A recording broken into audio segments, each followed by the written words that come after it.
CPIM സംസ്ഥാന കമ്മിറ്റിയിൽ നിന്ന് സൂസൻ കോടിയെ ഒഴിവാക്കിയത് കരുനാഗപ്പള്ളിയിലെ വിഭാഗീയതയെ തുടർന്ന്. ഇക്കാര്യം സംസ്ഥാന സെക്രട്ടറി MV ഗോവിന്ദൻ സ്ഥിരീകരിച്ചു. എന്നാൽ കരുനാഗപ്പള്ളിയിൽ തനിക്ക് ശ്രദ്ധക്കുറവുണ്ടായിട്ടില്ലെന്ന് സൂസൻ കോടി 24നോട് പറഞ്ഞു. CPIMന് തലവേദനയായ കരുനാഗപ്പള്ളിയിലെ വിഭാഗീയതയ്ക്ക് പിന്നിൽ സൂസൻ കോടിയും PR വസന്തനും എന്നായിരുന്നു കണ്ടെത്തൽ. സംസ്ഥാന സെക്രട്ടറി ഇടപെട്ടെങ്കിലും പരിഹരിക്കാനാകാതിരുന്ന വിഭാഗീയത ജില്ലാ സമ്മേളന കാലത്ത് തെരുവിലേക്കും പടർന്നു.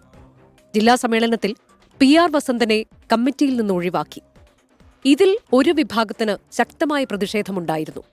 ഇതിനു പിന്നാലെയാണ് സംസ്ഥാന കമ്മിറ്റിയിൽ നിന്ന് സൂസൻ കോടിയെ ഒഴിവാക്കിയത്. സൂസൻ കോടിയെ തൽക്കാലത്തേക്ക് മാറ്റി നിർത്തിയത് തന്നെയാണ് കരുനാഗപ്പള്ളി വിഷയം. കരുനാഗപ്പള്ളിയുമായി ബന്ധപ്പെട്ട പ്രശ്നം പരിഹരിക്കുന്നതിന് ആവശ്യമായ നിലപാടുകൾ സ്വീകരിച്ചു പോവുകയാണ് പാർട്ടി. ആ സാഹചര്യത്തിൽ അതുമായിട്ട് ബന്ധപ്പെട്ട് കാര്യങ്ങളെല്ലാം പൂർത്തിയാകുന്നതുവരെ കരുനാഗപ്പള്ളിയിലെ ആരെയും ഒരു കമ്മിറ്റിയിലും ഞങ്ങൾ എടുത്തിട്ടില്ല. പാർട്ടി തീരുമാനം അംഗീകരിക്കുന്നുവെന്ന് 24നോട് സൂസൻ കോടിയുടെ പ്രതികരണം. എന്നാൽ കരുനാഗപ്പള്ളിയിൽ ശ്രദ്ധക്കുറവുണ്ടായിട്ടില്ല എന്ന് സൂസൻ കോടി പറയുന്നു. ചില വിഷയങ്ങൾ കരുനാഗപ്പള്ളിയുമായിട്ട് ബന്ധപ്പെട്ടുള്ളത് കൊണ്ട് കരുനാഗപ്പള്ളിയിലെ ആരെയും ഒരു കമ്മിറ്റിയിൽ ഉൾപ്പെടുത്തിയിട്ടില്ല. അതുകൊണ്ട് തൽക്കാലത്തേക്ക് മാറ്റി നിർത്തുന്നു എന്നാണ് പാർട്ടി നേതൃത്വം പറഞ്ഞിട്ടുള്ളത്. ഞാൻ മഹിളാ അസോസിയേഷൻ സംസ്ഥാന പ്രസിഡന്റാണ്.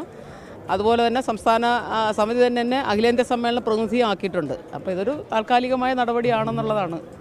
CPIM ജില്ലാ സെക്രട്ടേറിയറ്റ് അംഗവും കാഷ്യൂ ഡെവലപ്മെന്റ് കോർപ്പറേഷൻ ചെയർമാനുമായ S. ജയമോഹൻ ജില്ലയിൽ നിന്ന് സംസ്ഥാന കമ്മിറ്റിയിൽ ഉൾപ്പെട്ടപ്പോൾ മുൻ MP P. Rajendran, KSFE chairman Varadarajan എന്നിവർ പ്രായാധിക്യത്താൽ ഒഴിവായി.